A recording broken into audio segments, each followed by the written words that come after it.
The Council's fatal mistake, the Dominion's arrogance. The obsidian spire hung in the void between galaxies, a monument to power that had stood for 10,000 years. Inside its central chamber, the Galactic Dominion Council convened for what they believed would be a routine session. 12 species sat around the massive circular platform, each representing civilizations that had conquered star systems and bent lesser races to their will. The chamber's walls displayed a map of known space, with green markers indicating subjugated worlds and red markers showing targets for future expansion.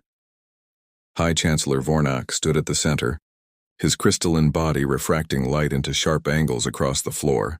The Krell species had led the Dominion for 3 millennia, their logic-based governance ensuring efficient expansion across 47 sectors. Vornak's voice resonated through the translation devices embedded in each council seat, cold and absolute like the vacuum of space itself. "The matter before us requires immediate action," Vornak announced. "Sector 7 has revealed a primitive civilization, broadcasting electromagnetic signals into space for the past 2 centuries. They call themselves humans, and they inhabit a world they name Earth. Their reckless communications have compromised the security of nearby Dominion territories." Fleet Commander Zrath clicked his mandibles together in what passed for agreement among the Skolak species. The insectoid warrior had crushed 17 rebellions across the Dominion's outer territories, his reputation built on swift and merciless action. His compound eyes reflected the holographic display showing Earth's blue marble suspended in space. "I have reviewed the intelligence reports," Zrath said, his voice carrying the harsh tones of a predator. "These humans are divided into nearly 200 political factions. They wage constant warfare against their own kind. Their most advanced vessels barely reach their own moon. They are insects beneath our notice, yet their noise pollution threatens to reveal our presence to unexplored regions. They must be silenced permanently." The discovery of Earth had come 6 orbital cycles ago when a Dominion survey vessel detected unusual radio transmissions while mapping resource-rich systems. The scout ship had spent months in Earth's outer system, analyzing every broadcast, studying every satellite, cataloging every weapon. What they found both amused and disgusted them. Commander Thex of the Void Watchers presented his findings to the Council with barely concealed contempt. The humans broadcast their violence as entertainment. They create fictional scenarios of warfare and death for pleasure. Their news channels show constant conflict across their world. They have developed thousands of ways to kill each other, yet they lack even basic energy shielding technology. The holographic display shifted to show images captured from Earth's broadcasts. Cities sprawling across continents, armies marching with primitive projectile weapons, aircraft that relied on combustion engines, nuclear weapons that represented the peak of their destructive capability. To species that could shatter planets with singularity weapons, humanity's arsenal looked like children playing with sticks. Ambassador Thyra stirred in her containment sphere filled with liquid methane. The aqueous were one of the oldest Dominion species, their wisdom earned through observing the rise and fall of countless civilizations. Unlike her colleagues, she had studied Earth's history carefully, not just their current state. What she saw troubled her deeply. "I must speak against hasty action," Thyra said, her words bubbling through her translation unit. "Yes, the humans are primitive. Yes, they are violent, but they are also remarkably adaptive. In just 10,000 of their years, they evolved from using stone tools to splitting atoms. They survived multiple extinction events. They developed space travel in less than a century after discovering flight. There is something unusual about this species." The debate that sealed their fate, Vornak's crystalline form pulsed with irritation. "You speak as if these primitives pose a threat to the Dominion. We have conquered species 1,000 years more advanced than these humans. We have subdued civilizations that spanned multiple star systems. These Earth creatures cannot even establish a permanent settlement on their own moon. They are no more a threat than bacteria." The Mecron representative, a cybernetic entity known as Unit 79, processed data streams faster than organic minds could comprehend. Statistical analysis indicates a 99.7% probability of successful subjugation with minimal resource expenditure. The human population numbers approximately 8 billion. Standard subjugation protocols suggest eliminating 90% to ensure compliance. The remaining population would provide adequate labor for resource extraction operations. Lord Crescix of the Dravak Empire slammed one massive clawed hand on his console. The reptilian warlord commanded the Dominion's largest battle fleet and had personally overseen the conquest of 12 civilized worlds. His patience for debate had long since expired. "We waste time with discussion," Crescix growled. "The humans have 3 things we require. First, their world occupies a strategic position near the vortex lanes, allowing faster travel to unexplored regions. Second, their planet possesses rare minerals essential for quantum core production. Third, their system contains 4 habitable worlds after terraforming. We need their territory. We do not need them." The solution is obvious. Thyra tried one more time to inject caution into the proceedings.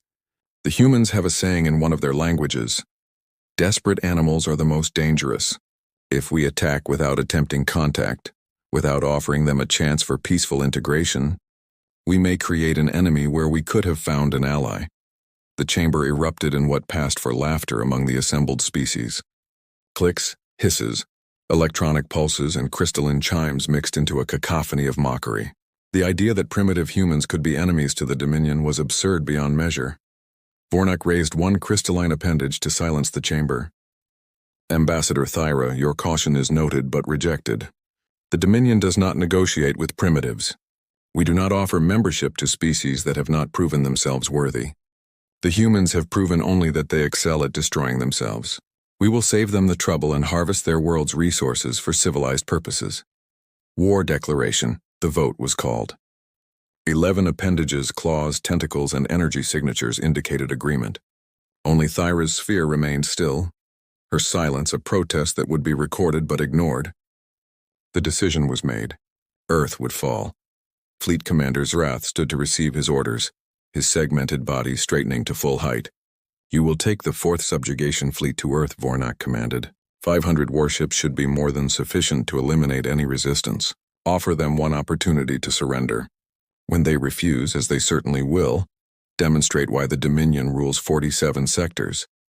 Zrath's mandibles clicked with anticipation. 500 ships against one primitive world. Chancellor, you honor me with this assignment, but I must ask, is such overwhelming force necessary? I could conquer their world with 50 vessels. Consider it a lesson for the galaxy, Vornak replied. Any species that discovers our existence and refuses to bow must face absolute annihilation. The humans will serve as an example. Their world will become a monument to Dominion power. Let no one doubt what happens to those who pollute space with their primitive noise. Within 3 cycles, the 4th Subjugation Fleet assembled at the staging coordinates. 500 warships of various classes formed a battle formation that stretched across thousands of kilometers, dreadnoughts capable of orbital bombardment, carriers launching swarms of attack fighters, cruisers equipped with planet-cracking weapons, troop transports holding 200,000 soldiers ready to occupy whatever remained. Zrath stood on the bridge of his flagship, the inevitable Conquest, and reviewed the fleet displays with satisfaction. Each ship represented technology refined over millennia. Each weapon had been tested on dozens of conquered worlds. The fleet's combined firepower could reduce Earth's continents to molten glass within hours. He recorded his first command log with absolute confidence. We depart for Earth today. Intelligence indicates the humans have detected our scout ships and are attempting to prepare defenses. Their efforts are futile. They possess no technology that can harm our vessels. Our shields alone can withstand anything they might throw at us. This campaign will be over before it truly begins. I predict total victory within 1 planetary rotation of their world. Earth's dark preparations. 23,000 light-years away, Earth had indeed detected the alien presence. Deep space monitoring stations had picked up anomalous readings near Jupiter 14 months ago. What followed was the most intense period of human cooperation in history. Every nation, every corporation, every resource was dedicated to a single goal: survival. In a bunker 3 kilometers beneath the Swiss Alps, General Rebecca Torres commanded the unified Earth Defense Force from a room that never slept. Screens covered every wall, showing military installations, weapons facilities, and defensive positions across the planet. Her dark eyes held the weight of 8 billion lives resting on decisions she would make in the coming days. The enemy fleet has been detected at the heliosphere, reported Colonel Chen from the Sensor Division. 500 confirmed signatures. They are using some kind of faster-than-light propulsion we cannot analyze. Estimated time to Earth orbit is 72 hours. Torres nodded grimly. She had spent 14 months preparing for this moment. 14 months transforming Earth from a divided world into a unified weapon. The changes had been radical, terrifying, and absolutely necessary. Activate all defense protocols, Torres ordered. Wake up everyone in the command structure. I want every weapon system armed and ready. Every soldier at their post. Every civilian in the shelters. We have waited long enough. Now we show these invaders what happens when you threaten humanity. Across the planet, systems that had been hidden began to activate. The moon, which appeared barren and peaceful, came alive with weapons platforms rising from beneath its surface. Mars colonies redirected their industrial capacity toward war. The asteroid belt, seeded with kinetic kill vehicles over the past year, began moving into attack positions. But the most terrible preparations were invisible.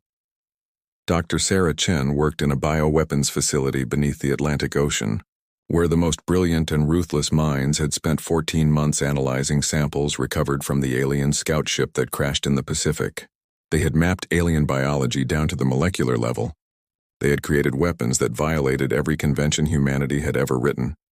Project Crimson Dawn is ready for deployment, Dr. Chen reported to Torres via encrypted channel. Once released, the pathogen will spread through any carbon-based life forms sharing the genetic markers we identified. It will be lethal within 48 hours of exposure. It will spread through their entire fleet within a week. Torres closed her eyes for just a moment, feeling the weight of what she was about to unleash. The old world had rules about warfare, about weapons too terrible to use. But the old world was gone. Humanity faced extinction, and the dead had no morals. Deploy Crimson Dawn the moment their troop carriers enter our atmosphere, Torres ordered. May God forgive us for what we are about to do. The approach fleet commander Zarath watched, Earth grow larger on his viewing screens as the Dominion fleet dropped out of faster-than-light travel at the system's edge. The primitive blue world hung in space like a jewel, undefended and vulnerable. His sensors detected no orbital defense platforms, no fleet waiting to challenge him. Just one small moon and a silent planet. Broadcast the surrender demand on all frequencies, Zarath commanded. Let us give them their one chance to submit peacefully. The message transmitted across every communication channel Earth possessed. It was simple and absolute. Surrender immediately or face total annihilation. The Dominion offered servitude as their only mercy. Resistance would result in the death of 90% of humanity's population. Earth's response came within 60 seconds. Instead of words, instead of pleas, instead of negotiation, every transmitter on Earth broadcast the same thing simultaneously. It was a human war cry, recorded in 1,000 languages and combined into one terrifying sound. Millions of voices screaming defiance into the void, backed by the sound of drums, sirens, and weapons being charged. Zarath felt his confidence waver for just a moment. The sound was primal, savage, completely unafraid. These primitives were not cowering.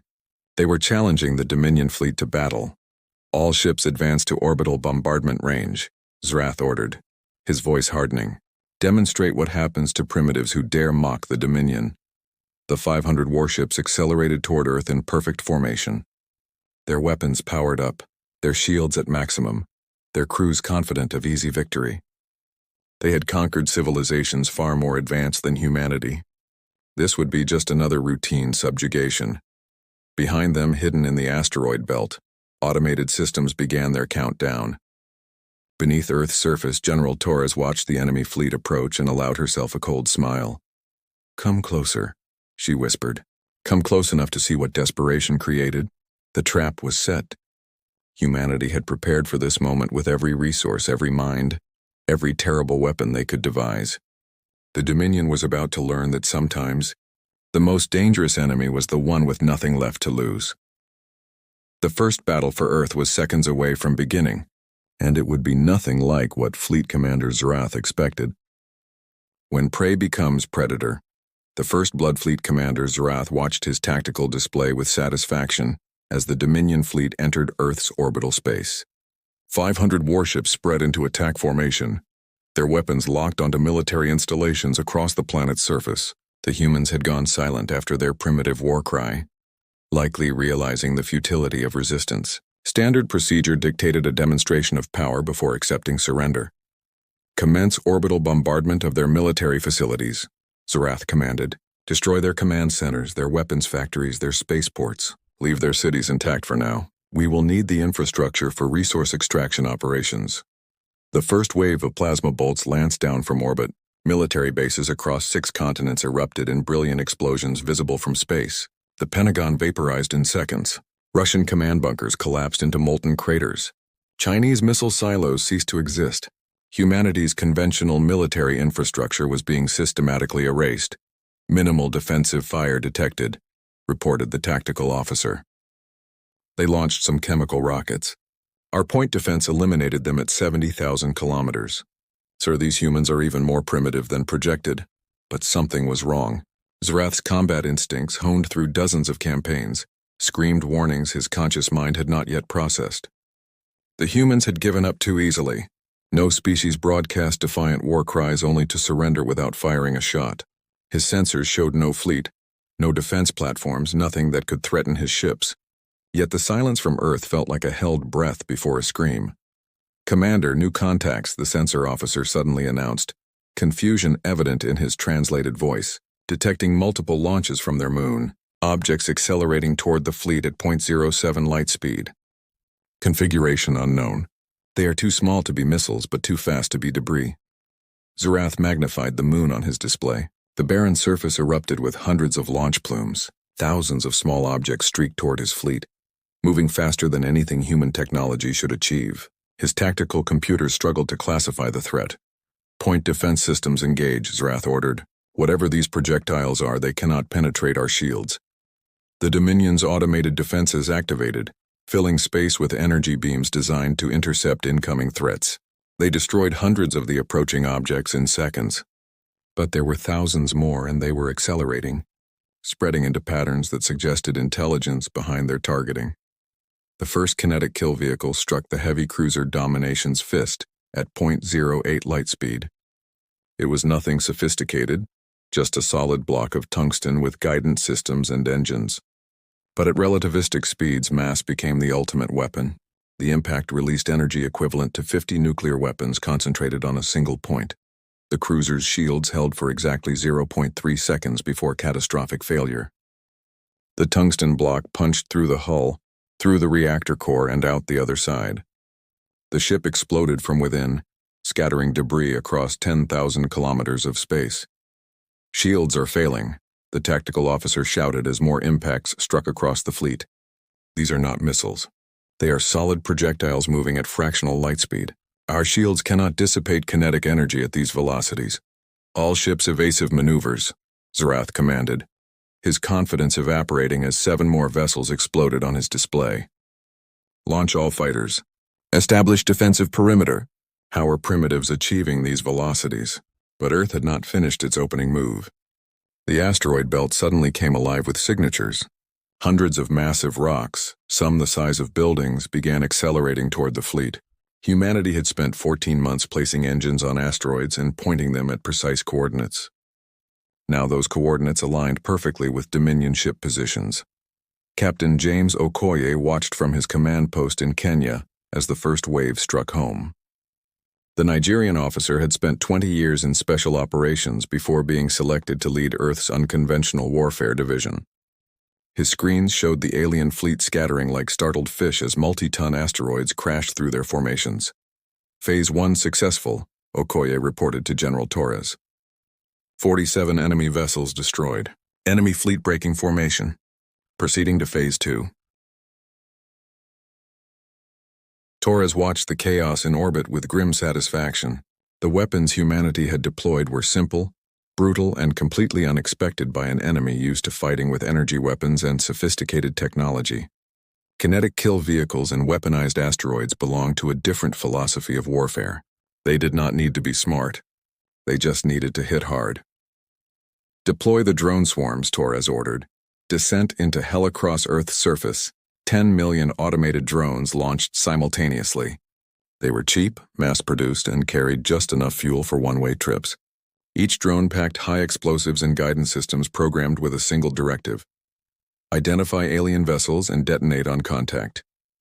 They swarmed into orbit like metallic locusts. so numerous that Dominion point defenses could not possibly eliminate them all. Zrath watched in horror as the swarms engulfed his fleet.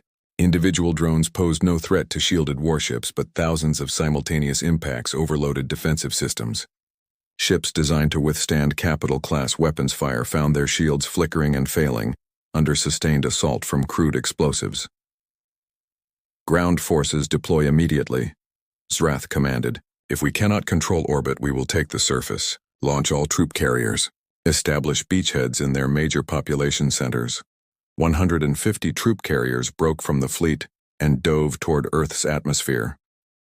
Each carried 2,000 soldiers equipped with powered armor and energy weapons. The Dominion ground forces had conquered hundreds of worlds. Urban warfare was their specialty. They would take Earth's cities and use the civilian populations as shields against further attacks. The carriers entered atmosphere over 6 continents simultaneously, their heat shields glowing white-hot from friction. They descended toward major cities: New York, London, Beijing, Mumbai, São Paulo, Lagos. The plan was to establish secure zones, eliminate local resistance, and force human surrender through hostage situations. What the Dominion soldiers did not know was that every city had been transformed into a massive trap. Captain Okoye activated the urban defense protocols as enemy carriers descended. Every building had been prepared. Every street had been measured. Every civilian had been trained and armed. Humanity was about to teach the galaxy a lesson about guerrilla warfare. The first carrier landed in downtown Manhattan, crushing vehicles beneath its massive bulk. The deployment ramps dropped, and 2,000 Dominion soldiers marched out in perfect formation, their armor gleaming, their weapons ready. They expected frightened civilians running in panic. Instead, the buildings exploded. Shaped charges planted in every structure detonated simultaneously, bringing tons of concrete and steel down on the alien soldiers. Those who survived the initial collapse found themselves in a maze of rubble where every shadow held a human fighter, where every pile of debris concealed explosives, where death came from directions they could not predict. Okoye had studied every guerrilla war in human history: Vietnam, Afghanistan, Syria, dozens of conflicts where technologically inferior forces bled superior armies through ambush, improvisation, and absolute refusal to surrender. He had taken every lesson learned and multiplied it by global cooperation and 14 months of preparation.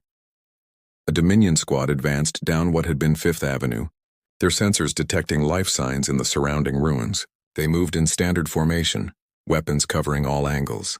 Their armor could withstand small arms fire. Their shields deflected energy weapons. They were unstoppable. The street beneath them exploded as buried charges detonated. Soldiers fell into a pit filled with burning fuel. Those who climbed out found themselves facing children with rifles, elderly civilians with grenade launchers, office workers with improvised flamethrowers. Humanity had armed everyone who could pull a trigger, and desperation made them all deadly. The virus unleashed in orbit, Dr. Sarah Chen initiated the most terrible weapon humanity had created.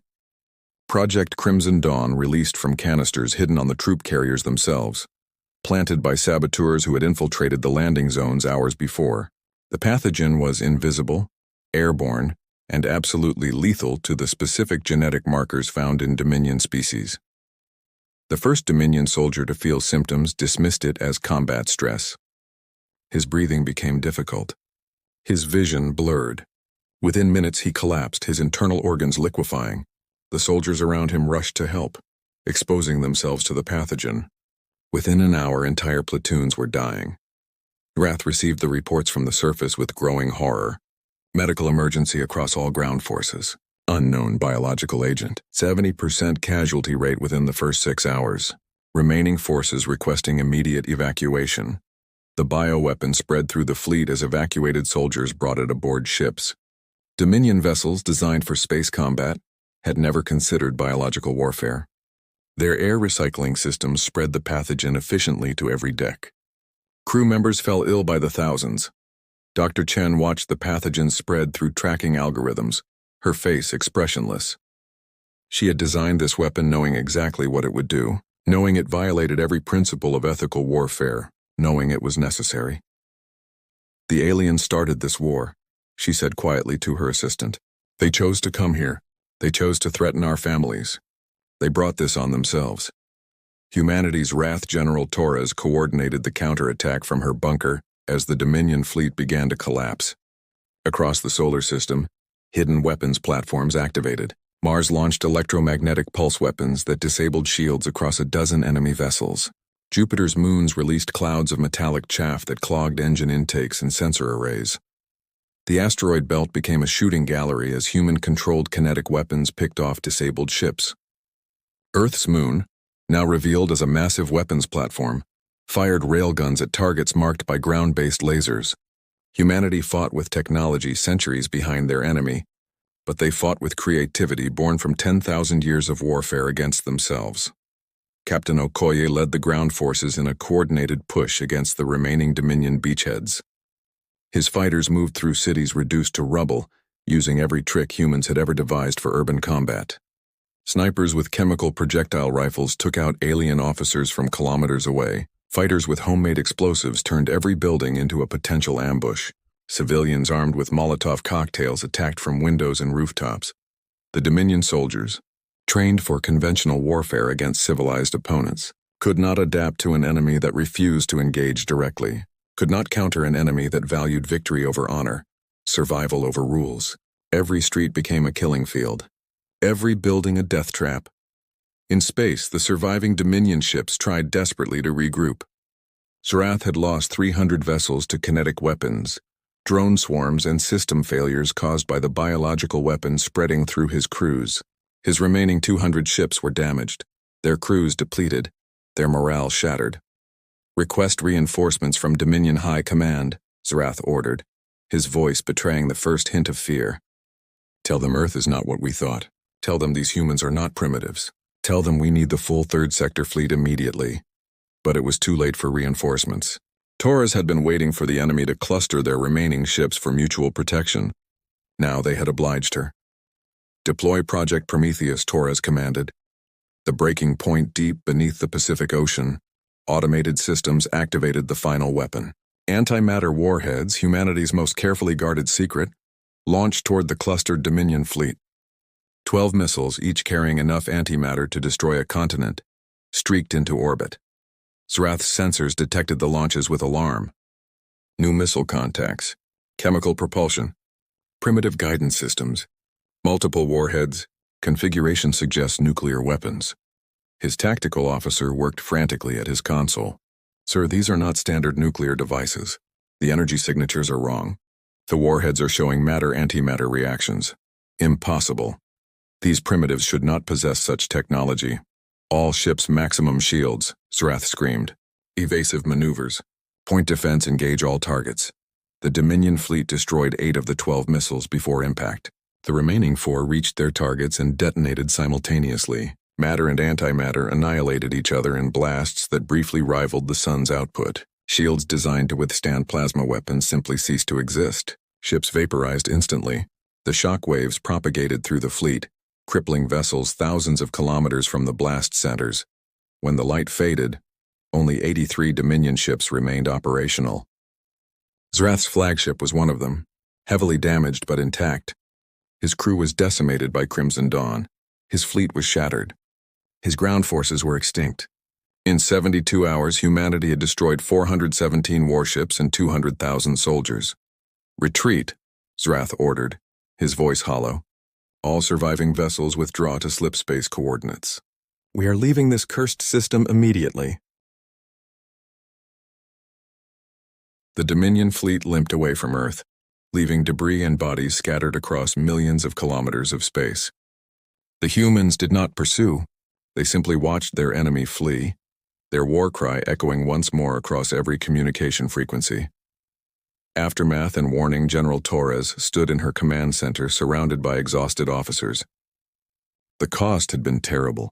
50 million civilian casualties, every major city reduced to rubble, economies destroyed, but humanity survived. Earth remained human. Dr. Chen's biological weapon had been more effective than anticipated. 80% of the ground forces died within 48 hours. The fleet carried the pathogen back toward Dominion space, where it would spread to other ships, other species, other worlds. Humanity had created a plague that would haunt the Dominion for years. Captain Okoye surveyed the ruins of Manhattan from a rooftop, his uniform stained with blood and ash. His fighters were already clearing rubble, searching for survivors, beginning the long process of rebuilding. They had won, but victory looked like devastation. Torres activated Earth's most powerful transmitters and broadcast a message toward Dominion space. The transmission was simple and carried in every language humanity knew, including the Dominion's own. This is General Rebecca Torres of Earth. You came to our world expecting easy conquest. You found only death. You attacked believing we were primitives. You learned we are survivors. This message is for the Galactic Dominion Council and any other species considering humanity as prey. We did not want this war. We begged for peace. You forced us to become monsters. Now you know what monsters we can be. Earth is not a target. Earth is a warning. Leave us alone or discover what else we have created in the dark. We are humanity. We do not forgive. We do not forget. And we will never surrender. 23,000 light-years away, High Chancellor Vornak received Fleet Commander Zrath's report in the Obsidian Spire. The crystalline being's form flickered with emotions his species rarely experienced: shock, fear, and something approaching respect. Ambassador Thyra floated silently in her sphere, watching Vornak process the catastrophic defeat. She had warned them. She had tried to stop this madness. Now the Dominion had learned what she already knew. Humanity was not primitive. They were simply young, and youth combined with desperation created the most dangerous force in the universe. Cancel all operations in Sector 7, Vornak announced to the Council.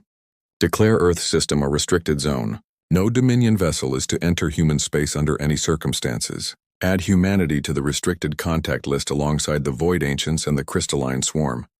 What of revenge, Chancellor? Asked Lord Cressix. We cannot allow this defeat to stand unanswered. Vornak's form pulsed with uncharacteristic emotion. Did you read Zrath's full report? The humans deployed weapons they created in 14 months. Weapons we did not believe they could possess. Kinetic kill vehicles at relativistic speeds. Biological warfare targeting specific genetic markers. Antimatter warheads. And most terrifying of all, they deployed these weapons knowing they would devastate their own world. They chose mutual destruction over surrender. They fought like they had nothing to lose because they literally had nothing to lose. Tell me, Lord Cressix, what happens if we give them 10 years, 20 years, a century? What weapons will they create then? The council chamber fell silent. Every member understood the implications. Humanity had been pushed to the edge of extinction and responded by nearly destroying themselves and their enemy simultaneously. They were not a civilization that could be conquered. They were a civilization that would burn the galaxy down rather than submit. The vote was unanimous. Earth would be left alone. Humanity would be allowed to develop without interference. Perhaps in 1,000 years, they would mature into a species the Dominion could negotiate with peacefully. Or perhaps they would become something far more terrifying. Ambassador Thyra spoke for the first time since the vote. You should have listened, she said quietly. Desperate animals are the most dangerous. Now we have created an enemy that will remember this attack for generations. An enemy that will spend those generations preparing for our return. An enemy that will never trust us again. Vornak's crystalline form dimmed with something approaching shame. We made a mistake. We assumed weakness where there was only untested strength. We assumed submission where there was only unawakened fury. The humans taught us a lesson today. Sometimes the prey is more dangerous than the predator. On Earth, reconstruction began immediately. Humanity emerged from their shelters to find a world transformed by war. But they also found something they had never truly possessed before: unity. Every nation, every culture, every person understood they had faced extinction together and survived together. General Torres addressed the planet in a broadcast that would become legendary. We won this battle, but the war may not be over. Today we proved we cannot be conquered easily. Tomorrow we must prove we cannot be conquered at all. We will rebuild our cities. We will advance our technology. We will prepare for the day they return. And if they do return, they will find not the desperate survivors they fought today, but a species that has had time to turn desperation into strength. Dr. Chen continued her work in the bioweapons facility, but now she also led efforts to develop vaccines and cures. The weapons created in darkness would be balanced by healing created in light. Humanity would not forget how to defend itself, but it would also remember how to be human. Captain Okoye trained the next generation of soldiers in the ruins of Manhattan.